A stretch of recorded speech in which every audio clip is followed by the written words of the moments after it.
Round 6 voltou e o final da terceira temporada tá sendo bem polêmico. Eu tô vendo muita gente fazendo análise, dando opinião, as teorias estão a mil, mas as pessoas acabam esquecendo do principal, que Round 6 não é uma série, não é um dorama, ele não é isso. E, de repente, você tá achando agora que eu tô doida, porque ele tá lá no catálogo da Netflix para todo mundo ver. Então, obviamente, pela lógica, ele é sim mais uma série. Só que ele não é apenas isso. Ele vai muito além. E se a gente não chegar agora num denominador comum, é impossível eu fazer um vídeo falando sobre o desfecho de Round 6. Por isso eu preparei esse agora, para mudar a sua ótica, o seu ponto de vista. Porque Round 6, ele é muito além de apenas mais uma opção no catálogo da Netflix. Nesse vídeo aqui, você já se prepara, porque o que eu vou te mostrar é que Round 6 é sobre você, e você tá jogando e nem sabe.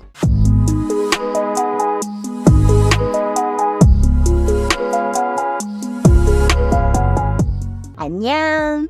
Eu sou a Yona, Hanangoseo. Antes de começarmos, quero que você tenha algo bem claro. Round 6 vai muito além do mero entretenimento.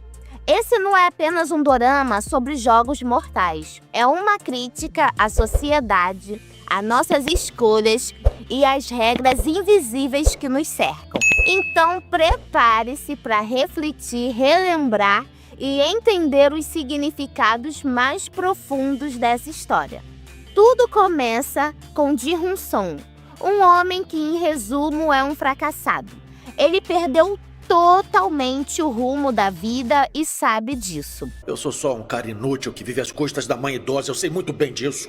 Endividado e desesperado, ele é apenas um dos muitos personagens que nos são apresentados em situações extremas, como seu amigo de infância, Sang-woo, cuja empresa está falida e os bens da família estão prestes a serem confiscados, ou Sabio-kan, uma jovem norte-coreana que fugiu para a Coreia do Sul tentando desesperadamente reunir a família. E é justamente em cima desse desespero que o jogo se constrói. Os VIPs, controladores por trás dos bastidores, escolhem a dedo 456 jogadores, todos em ruínas emocionais e financeiras, sem ter para onde correr.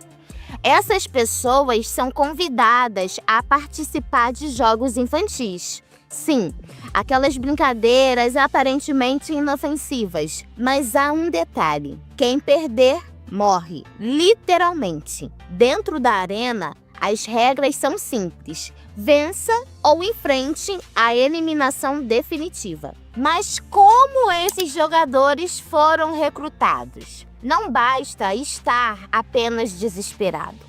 É preciso demonstrar um certo desvio de caráter. E para testar isso, o convite ao jogo já traz uma armadilha. Os participantes são desafiados a virar uma carta do oponente. Parece simples, mas há um preço.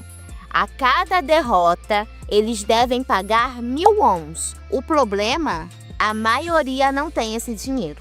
E mesmo assim, eles participam do jogo. Sem saída, eles aceitam pagar com o corpo. Cada derrota resulta em um tapa na cara.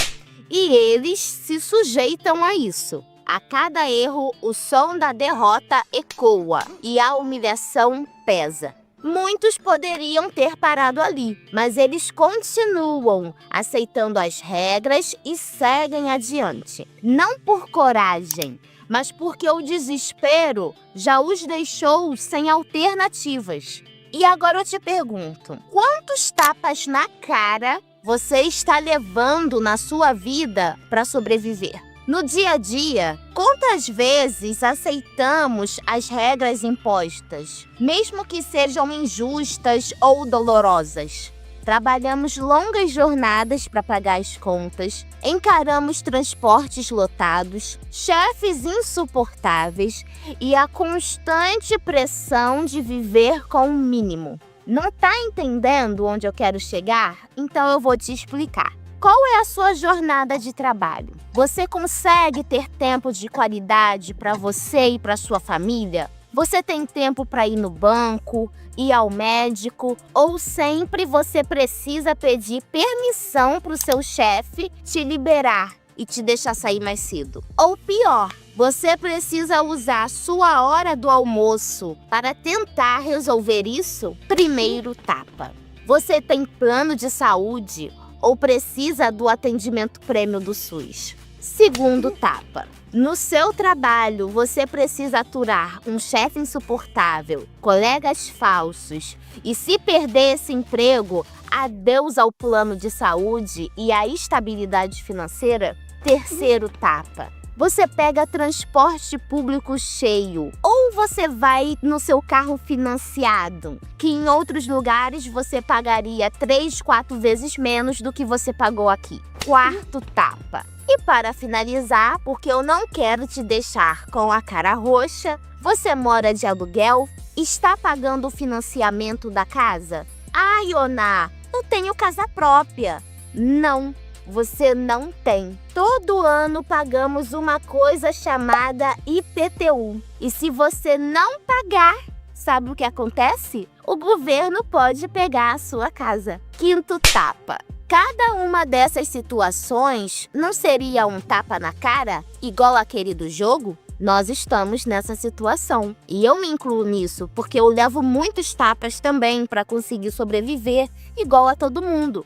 E o pior, assim como os jogadores de Round 6, muitos de nós continuamos jogando. Não porque nós queremos, mas porque, assim como eles, não temos outra escolha. E eu te pergunto, como que a gente sai desse jogo? Não é apenas sendo eliminado em definitivo, desvivendo, falecendo? Olha que coincidência! Igual acontece em Round 6. Em Round 6, a degradação dos personagens acontece de forma intensa e cruel. Alguns já chegam no jogo com traços de perversidade, enquanto outros, como o protagonista e o seu amigo de infância, vão se degradando conforme o jogo avança. O jogador 218, o amigo de infância, começa o jogo ainda demonstrando um certo senso de solidariedade. Nos primeiros jogos, ele ajuda o protagonista, tentando preservar a vida de todos do grupo dele. Mas conforme o jogo se desenrola,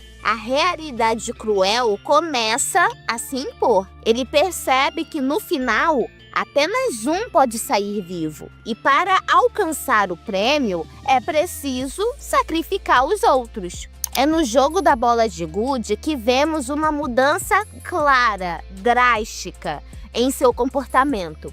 Ele forma uma dupla com um amigo, com quem ele construiu uma amizade fora do jogo. E até o ajudou em momentos de necessidade, quando ele dá dinheiro para o transporte, para o rapaz voltar para casa. Mas dentro do Round 6, onde as leis são impiedosas e onde a única regra é viver ou morrer, ele decide trair essa amizade. Ao perceber que apenas um da dupla poderia sair vivo, ele escolhe deixar o amigo para trás e garantir a sua própria sobrevivência. Ele sobrevive. Esse é o ponto. Agora, a pergunta que fica: isso faz dele um vilão? Um ser sem caráter? Inicialmente, a resposta parece óbvia. Sim, ele traiu o seu amigo e fez uma escolha brutal. Mas eu te pergunto, o que você faria no lugar dele? Como você jogaria? A verdade é que dentro das regras do jogo, ele fez o que precisava para sobreviver. E a grande pergunta é: quantas vezes no jogo da vida, também tomamos decisões que são moralmente questionáveis, mas que no fundo visam apenas a nossa sobrevivência. Tenha isso em mente. Agora, o protagonista, o jogador 456, estava fazendo algo muito semelhante com o amigo idoso, não estava? A diferença é que o idoso não morreu porque, no final das contas, ele era o dono do jogo. Se ele fosse um jogador comum, teria sido eliminado sem pensar duas vezes. Mas então, por que a gente gosta tanto do 456 e vê o amigo de infância como um vilão, um traidor? A resposta é mais simples do que parece. O amigo de infância abraçou de vez a realidade brutal do jogo. Ele aceitou que, no final das contas, apenas um pode sobreviver. E ele escolheu se adaptar a isso sem questionar as consequências. Não há crise de consciência, não há arrependimento. Ele simplesmente segue o fluxo e joga o jogo como ele é.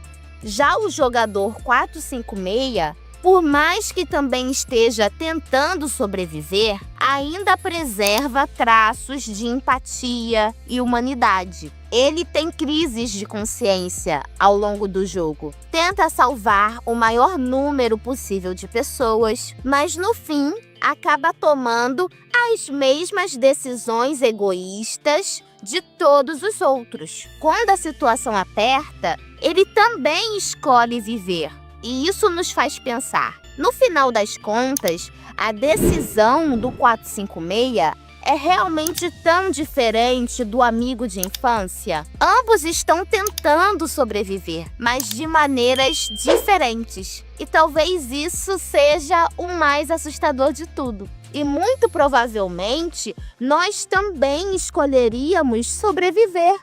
Afinal de contas, fazemos isso o tempo todo, não é? Você realmente gasta todo o seu salário ajudando pessoas na rua? Não. Você teve filho biológico, não foi? Ou você adotou uma criança abandonada? Você dá o seu lugar no ônibus para quem está em pé? Esses dias eu estava passando por uma estação de trem.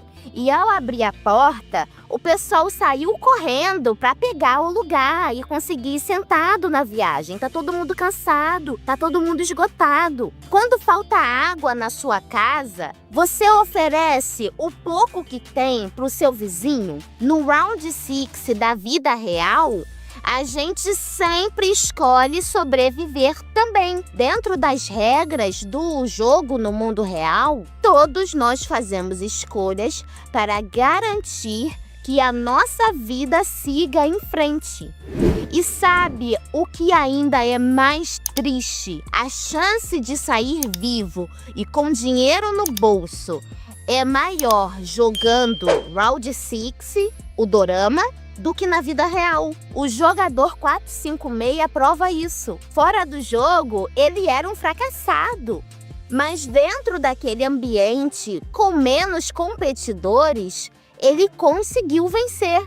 Aqui fora, fazemos faculdade, estudamos para concursos, tentamos passar no vestibular, mas a quantidade de pessoas competindo é tão brutal que fica quase impossível alcançar a vitória. E assim como os VIPs em Round 6 criaram o jogo e se divertem assistindo a desgraça dos jogadores, no mundo real, os VIPs também criaram as regras e se divertem com o sofrimento alheio. Em Round 6, eles sentam em uma sala, bebem, assistem os jogos. Fora do jogo, na vida real, na nossa realidade, pelo menos 6 meses do nosso salário vão direto para os impostos, que em grande parte alimentam a diversão dos VIPs. E isso não é exclusividade do Brasil. Em escala global, o mundo funciona assim. Em alguns lugares, as regras podem até variar um pouco, mas no final das contas, todos nós estamos jogando para o benefício dos VIPs. Agora que você entendeu do que realmente se trata esse dorama, a gente finalmente pode conversar sobre o final. Foi bom, não foi? Foi mais ou menos? Então já ativa o sininho, se inscreve aqui no canal, porque o próximo vídeo vai ser sobre isso. E eu prometo que você não vai querer perder essa discussão. Annyeong!